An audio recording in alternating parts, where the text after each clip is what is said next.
So we are the MacSwan family. We are Scott and Sarah and Aylin, Levi, and Wyatt. We've got 3 biological children who are awesome and crazy, and then 1 foster child.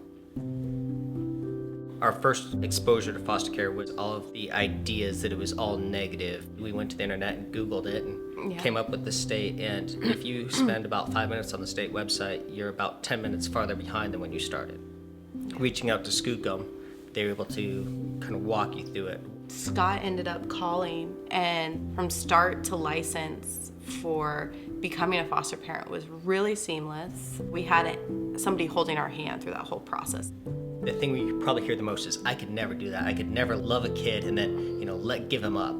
You look at that and you have an opportunity to love this kid, and you don't know if that's the only love this kid's gonna get. Even though we may not get to see him get married, him develop relationships in high school, we do get to have an influence and be able to impact his ability to make those relationships. So even though we may not see the final result, we still know that we're making a difference in his life. I think the most rewarding part for me has been watching him come through withdrawals and come out of this really hard area, and then see him hit milestones he was delayed in. We waited so long for him to start smiling and giggling, and then we see him smile and giggle. It's like every time you're like, yes, he's doing it. Sarah and I really figured that until we're told otherwise, he's our son. We're gonna treat him like our son. We're gonna treat him like the other kids. We're going to include him in everything. We're going to take care of him like we would any other child.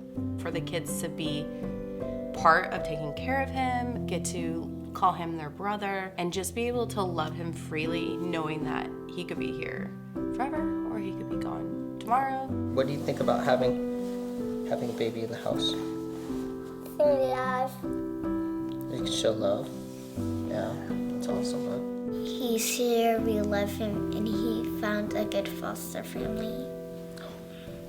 These are just kids that, have been victims of trauma at varied degrees. They can still be amazing and awesome kids, and they just need your love. There's tons of resources out there. Call Skookum, get plugged in, get your questions answered. It's an intimidating process looking from the outside in. Once you're inside and once you have people walking you through, it is not that big a deal. Shoot, we can do it.